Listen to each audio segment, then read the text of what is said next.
Hi, John Dick here, philanthropist, urging you to save the noble lemming. Okay, now that we've sorted out the important stuff, let's talk about wetness in SCUM. Now, before you just go and wet yourself, there's a few things you should know. So I'm going to jump right into this video blog. So, what's different between SCUM and other survival games when it comes to getting wet? Let me explain it by examining this sharp-dressed young man. It's easy to see that he's fully capable of surviving almost anything that nature can throw at him. The secret of his success is multiple layers of clothing that SCUM supports. Each piece of cloth has important properties like heat insulation, armor, inventory slots, and finally, there's a wetness property. All of these parameters are defined by material, meaning that a flannel shirt will perform differently than a leather jacket. As you can see from the inventory perspective, there are groups of layers per body region. The top group is assigned to the character's head, the middle one covers the torso area, while the bottom part is for legs and feet. By stacking layers of clothing, you combine their parameters in the same way you would do in real life. When it comes to layered clothing, your grandma was right. It helps you to adapt to any weather condition possible. So how can you get wet in the game? The most obvious way is by sweating. While performing tasks, the body will heat up. In an attempt to cool you down, the body responds with perspiration. This kind of moisture is propagated from the inside out and also causes additional fluid loss or dehydration. The next way is the impact of the weather. To avoid getting wet in rain, try to find a dry spot fast or wear at least some water-resistant gear. Being drenched in the rain during cold weather will impact the immune system and your character will probably get sick. In the following example, you can see twin brothers on their way to the beach. Adolf on the left is wearing standard military-issued tactical jacket, and Desmond on the right has his all-time favorite olive raincoat. They both have several layers of the same clothes beneath the outer layer. If you take a closer look at the inventory, you might notice that each item has its own weight listed in the top right part of the icon. The same value is also shown with green-colored font so that it can be tracked more easily. All other inventory slots are empty because both brothers forgot to take their inflatable swimming arm bins with them to the beach. Luckily for them, they won't drown because the rain will come again, falling on their heads like a memory. As the rain starts to pour down on these poor guys, their clothes will start to absorb the water and become wet. If we speed up the time, you'll be able to see the impact of rain on the different layers of clothing much better. Carefully examine the green numbers. As expected, the tactical jacket gets wet relatively quickly, along with the backpack, pants, and shoes. Increasing values in green actually represent the amount of water that has been absorbed by clothes and gear. On the right, Desmond is doing much better.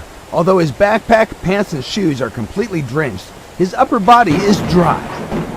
For Adolf, things are going from bad to worse.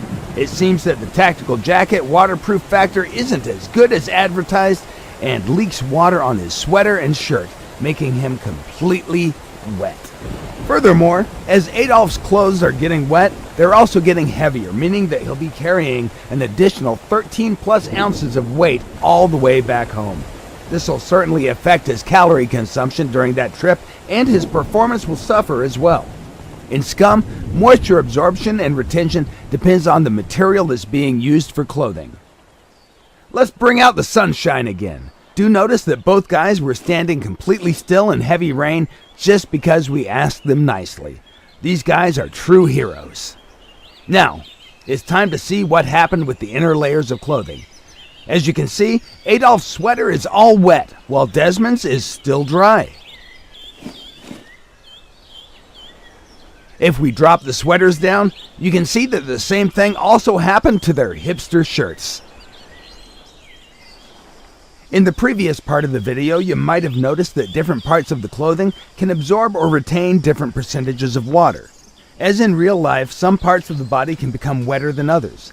In SCUM, we handle wetness per body part along with separate layers of clothes that can have different wetness values also. This means that parts of your gear can be dry or wet depending on what you do. Body parts that are covered separately are feet, legs, torso, hands, and head. If you're standing in the water up to your waistline, then only your legs and feet will be wet. the rest of your body will stay dry. Also, if you jump into the water, your gear will almost instantly become fully wet, even if you have a raincoat or some other water-resistant clothing that isn't fully sealed. It will not help you to stay dry.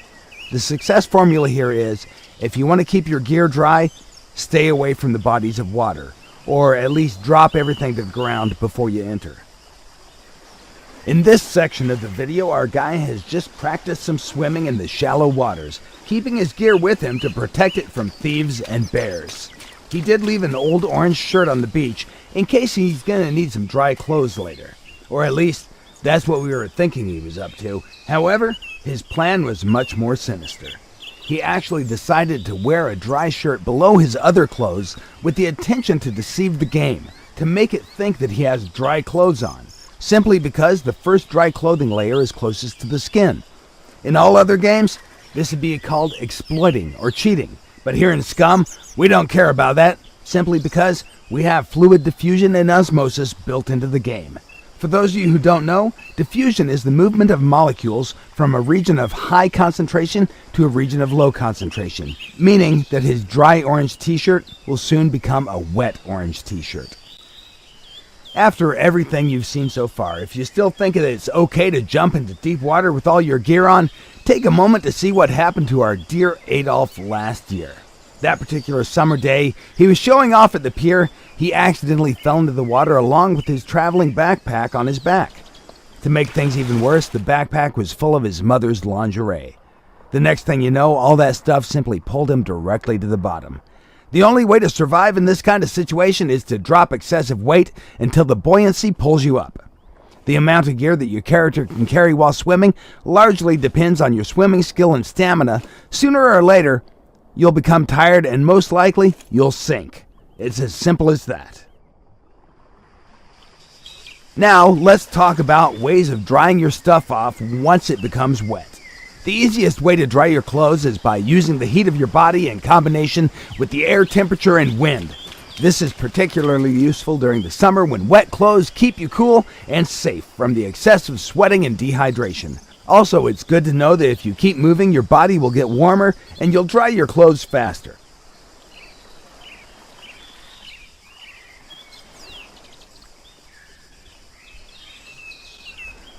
In the current example, you can see that simply by standing in the sunlight, you can dry your gear.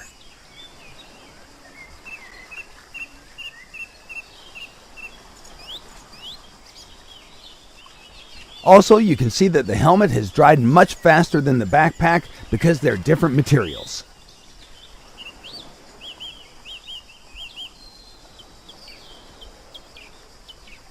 In the situations where air temperature is low, you can use heat sources to dry your clothes.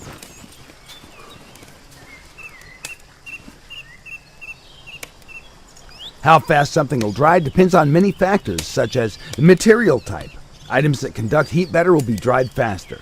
The amount of water absorbed. If more water is absorbed, it takes more time for clothes to dry. Relative humidity.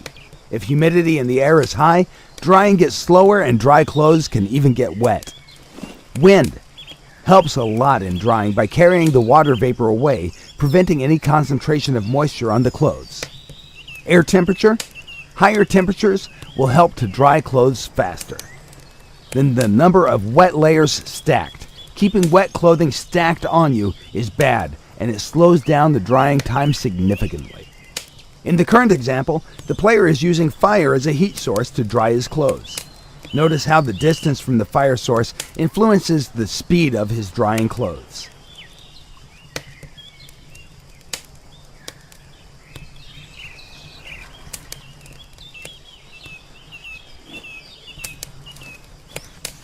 While the shirt, being closest to the fire, is almost dry, a jock jacket is a bit damp.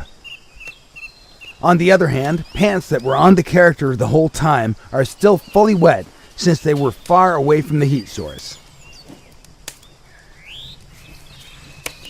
To reduce drying time, keep your wet clothes spread near the heat source. Also, if you don't have any spare dry clothes, make sure not to freeze to death while waiting for your clothes to dry. Okay, for now, this is more or less everything you need to know about wetting yourself in SCUM. All that you've seen is still a work in progress and is subject to change. In the future, we plan to improve things even more, add some new ways of getting wet, but you can also find your own ways by being a creative player. We hope that you've enjoyed watching this video. Be sure to follow SCUM on Steam, Facebook, Twitter, and our development blog, www.scumgame.com.